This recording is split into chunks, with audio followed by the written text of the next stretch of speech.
तो हेलो दोस्तों, welcome back to my YouTube channel. तो आज हम पढ़ेंगे इसमें 21 जनवरी की जो करंट अफेयर्स है वो पढ़ेंगे और इससे रिलेटेड जो स्टैटिक जीके हैं वो भी हम पढ़ेंगे। तो वीडियो स्टार्ट करते हैं। ठीक है, फर्स्ट क्वेश्चन है, हाल ही में होप आइसलैंड पर सैटेलाइट लॉन्चिंग सुविधा विकसित करने की घोषणा किसने की? अब मुझे बताओ, आप होप कौन रखेगा? अंधा आदमी होप रखेगा। तो इस किसने की? आंध्र प्रदेश ने की। ठीक है, अब आप आगे देखोगे, प्रमुख बिंदु क्या है? आंध्र प्रदेश। अंधा क्या है? बाबू के ख्यालों में। ठीक है, तो आंध्र प्रदेश सीएम क्या है? चंद्रबाबू नायडू है। ठीक है, अब मुझे बताओ, जो बाबू के ख्यालों में अंधा है तो आगे जाके वो कहाँ पड़ गया? नायडू। तो काकीनाडा कहाँ है? आंध्र प्रदेश में। ठीक है, हाल ही में काकीनाडा आंध्र प्रदेश में world biggest green ammonia plant भी विकसित किया गया है। ठीक है, अब आप होप आइसलैंड के बारे में जानते हैं। ठीक है, होप आइसलैंड किस लिए फेमस हो रहा है अभी? ये उपग्रह लॉन्चिंग विकसित करने के लिए फेमस हो रहा है। ठीक है, ये कहाँ पर स्थित है? ये गोदावरी नदी के मुहाने पर स्थित है। ठीक है, यहीं पर कोरिंगा वाइल्ड लाइफ सेंचुरी भी पड़ती है, जो इसका हिस्सा मान लो, ऐसे है। ठीक है, और मुझे बताओ, इसरो इसरो भी किस लिए फेमस है? रॉकेट लॉन्चिंग के लिए फेमस है, जिसकी स्थापना कब हुई थी? 15 अगस्त 1969 में हुई थी। और जो इसरो है अपना रॉकेट कहाँ से लॉन्च करता है? अपना रॉकेट सतीश धवन अंतरिक्ष केंद्र श्रीहरिकोटा आंध्र प्रदेश से लॉन्च करता है। ठीक है, नेक्स्ट क्वेश्चन देखेंगे हम। तो हमारा दूसरा क्वेश्चन है, हाल ही में विजय हजारे ट्रॉफी 2025-26 का खिताब किसने जीता? अब विजय हजारे ट्रॉफी रिलेटेड टू किससे? क्रिकेट से रिलेटेड है। किसने जीती? फर्स्ट टाइम जीती विदर्भ ने जीती। ये फोटो देख सकते हो। अब आगे पढ़ेंगे हम। तो Vijay Hazare trophy related to cricket से किसने जीती? विदर्भ ने जीती।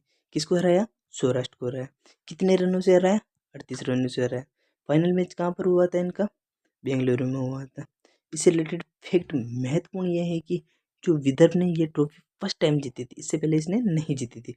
तो अब क्रिकेट से रिलेटेड जो भी ट्रॉफियाँ हैं उनको एक बार देख लेंगे, एक बार जल्दी से।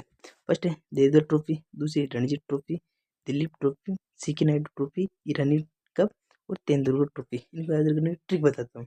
फर्स्ट है तेंदुलकर। सचिन तेंदुलकर किससे रिलेटेड है? क्रिकेट से, तो सचिन तेंदुलकर से याद हो जाएगा। ईरानी कप को याद करने की ट्रिक है, रानी मिली कप के साथ। रानी कौन है? अनुष्का शर्मा। इसको मिली थी विराट कोहली को कप के साथ। जीतने के बाद अनुष्का शर्मा उसको मिल गई थी शादी के लिए। तो ईरानी रानी मिली कप के बाद। समझ में गया ना? सीके नायडू को भी याद रखना पड़ेगा। अब दिल किसको? दिल कौन जीत लेता है? विराट कोहली। और जो रोहित शर्मा वो जीत लेता है। तो दिल लिप पे सब पे छा रखा है। समझ में गया ना? अब तीसरा है रणजी ट्रॉफी। तो रण में कौन उतरते हैं? बैट लेके हम उतरते नहीं उतरते। तो रणजी ट्रॉफी को ऐसे याद रखेंगे। ठीक है, और तीसरी देवधर ट्रॉफी याद कर लो आप। ठीक है, नेक्स्ट क्वेश्चन देखेंगे हम। तो हमारा तीसरा क्वेश्चन है, हाल ही में NDRF की स्थापना दिवस कब बनाया गया?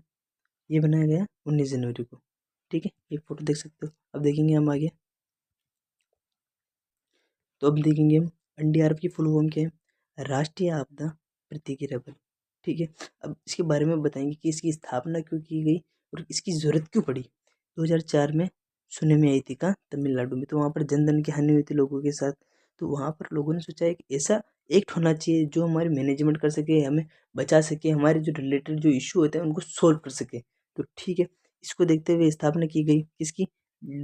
डिजास्टर मैनेजमेंट एक्ट 2005 के तहत। इसका हिंदी में कहते हैं इसको आपदा प्रबंधन अधिनियम की स्थापना की गई। ठीक है, अब जो ये एक लागू कब से हुआ? ये हुआ था 19 जनवरी 2006 को। NDRF की स्थापना की गई, मतलब स्टार्ट हो गया, मतलब चालू हो गया इसका काम करना। ये भारत का पहला आपदा प्रबंधन टास्क फोर्स है। इसका मतलब जो आपदा प्रबंधन टास्क फोर्स का मतलब है कि जो लोगों की मदद करता है, जो जैसे कि कहाँ सुनामी आ गई तो वहाँ पर पीड़ितों को खाना पहुँचाना, ऐसे रिलेटेड जो इशू होते हैं उनको सॉल्व करने के लिए इस टास्क फोर्स की स्थापना की गई। इसका हेडक्वार्टर कहाँ है? इसका हेडक्वार्टर नई दिल्ली में। ठीक है, इसके अंदर कितनी बटालियन आती है? क्यों? क्योंकि अगर कोई आपदा हो गई तो वहाँ पर बटालियन की जरूरत पड़ती है ना, कि भाई खाना लेके जाना है, उनको बचाना है, उनको निकालना है। तो इस टोटल कितनी बटालियन है इसके अंदर? 16 बटालियन। ठीक है, नेक्स्ट क्वेश्चन है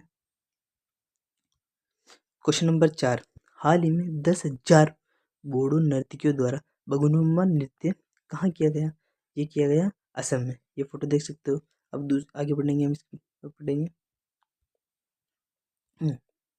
बगुरुम्बा नृत्य, ठीक है, ये असम में बोडो जनजाति द्वारा किया जाता है। ठीक है, अब ये पूछोगे किस लिए किया जाता है? ये शांति, उर्वरा और खुशी का प्रतीक दिखाने के लिए किया जा सकता है। ठीक है, अब इसके अंदर कौन कौन से इंस्ट्रूमेंट यूज में आते हैं वो देख लो आप। इसके अंदर आता है एक तो खाम, जो लकड़ी और बकरी की खाल से बना हुआ एक ड्रम है। दूसरा आता है सिफुंग, जो एक क्या? बांसुरी है। अब इसको याद करने की ट्रिक है, सी का मतलब लड़की हो गया। फूंक देती है, अगर कोई लड़की किसी के अंदर फूंक दे रही है मतलब वो क्या चाह रही है, सीटी बजाना चाह रही है, तो बांसुरी याद हो गया उससे।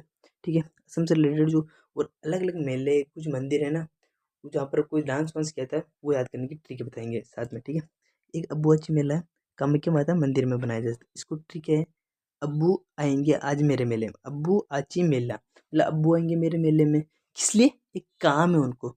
अब्बू आची मेला कामाख्या माता मंदिर हो गया।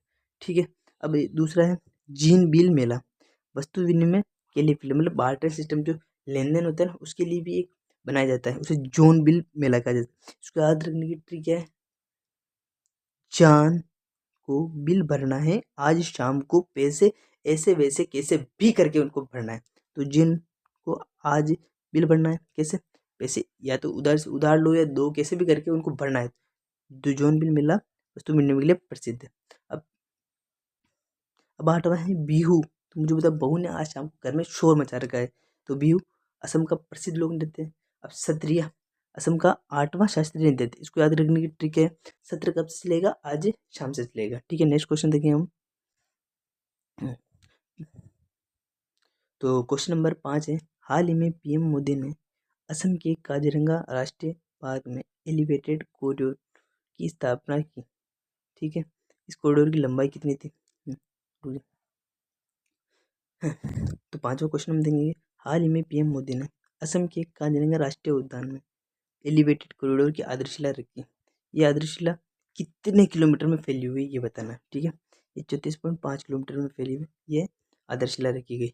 इसका रखने का कारण क्या था मैं पहले बता देता हूँ, उसके बाद हम आगे जाके पढ़ेंगे। ठीक है, आधारशिला इसलिए की गई थी, काजीरंगा में बहुत सारे गेंडे हैं, मतलब बहुत सारे एनिमल है। ठीक है, तो जब बाहर निकलते थे तो जो ट्रैफिक के चपेट में आने से बहुत सारे मर जाते थे, तो उसको रोकने के लिए उन्होंने ये किया कि ऐसा एक कॉरिडोर बनाया ताकि नीचे से जानवर निकलेंगे और ऊपर से गाड़ियाँ, ताकि ये जो जो एक्सीडेंट जो एक्सीडेंट है उनको कम किया जा सकता है। ठीक है, अब आगे हम देखेंगे इससे रिलेटेड।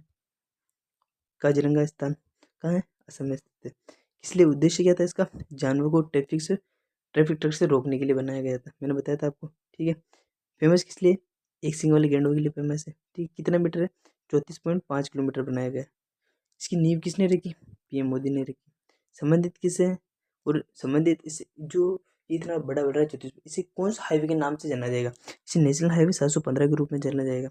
यूनेस्को में 1985 की जो यूनेस्को धर्म सूची में काजीरंगा राष्ट्रीय उद्यान को शामिल किया गया था। अब 1985 में केवल काजीरंगा को शामिल तो नहीं किया गया हुआ, और भी किसी को शामिल किया हुआ था। हाँ, उनमें दो और शामिल की गई थी, एक तो केवला देवी और एक मानस राष्ट्रीय उद्यान, इन दोनों को भी इसके साथ ही शामिल किया गया था।